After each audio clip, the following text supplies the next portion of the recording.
I failed. I raised. Let's brighten things up a little bit. So what is it? Beautiful? Business or pleasure? Seeing narration. A good host always goes first. But is that how it traditionally works? Oh, cool. God, you are a cheery bunch, aren't you? I don't know why I invited you back here. Because drinking alone is a sad weak men. Now I remember. Fine, if you want to pry into my business. One of the activities that happens in the global slums are card games. They're high risk, high profit, and a bit of taking on people for a ride. The trouble is that every single person thinks that they're the top of the food chain. So, ultimately they believe that they're taking you on for a ride. Well, as long as you stay on top of the game, that's not a problem. Well, that's at least what I thought. After a while, I had to take a Nitu in the game. I had to lose a few times. Skill or not, if you win every single game, eventually you end up with a new necktie. So 3 months ago, I was coming back home at one point, and from around the corner I see the Lemming and John Robbie either side of him. And I recognise her straight away. Not a hard man to forget or piss off. So before I try and break a smile, and before I even be able to do that, they demand their money back. That's not how the game is played. But I couldn't argue. I could barely breathe after being kicked and hit down to the floor.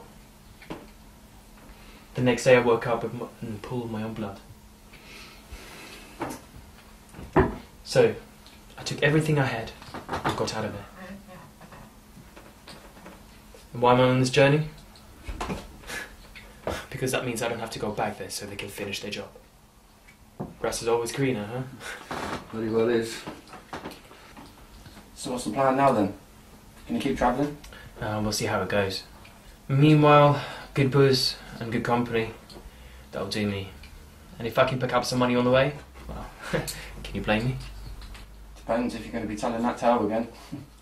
I don't think anyone's going to spend money playing a card shark. Card shark is such a dirty term. Look, I didn't take any of your money, did I? I've offered you hospitality. In exchange, I have my head bitten off. What's your story, G.I. Joe? Not that it's any of your business, but my brother died. He died in the war. Tomorrow's his funeral. No drama, no fuss, and I don't want your sympathy.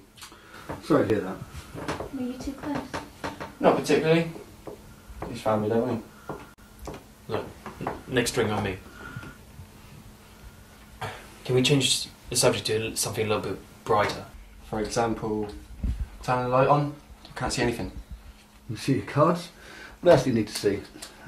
Not that I don't like the realisation of us bouncing around in the middle of a big black sea, middle of nowhere. Look, I meant the story. Not that your homoerotic back and forth isn't interesting enough. But I just want to know where you all come from and where you're heading. Now, how about you, beautiful? Is it work or pleasure?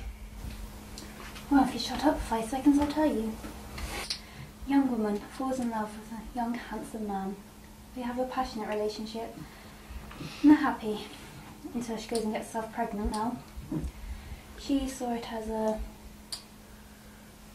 confirmation of their love. He, however, just decided to humour with the child. He visited her now and then, but over time, visits got less and less, till eventually he didn't see the children anymore. And so the mum suffered, but she carried on for her daughter. Eventually she tracked him down, found out that he was married to someone else, had 3 children, much older than her daughter, and she realised she'd been taken over a fool.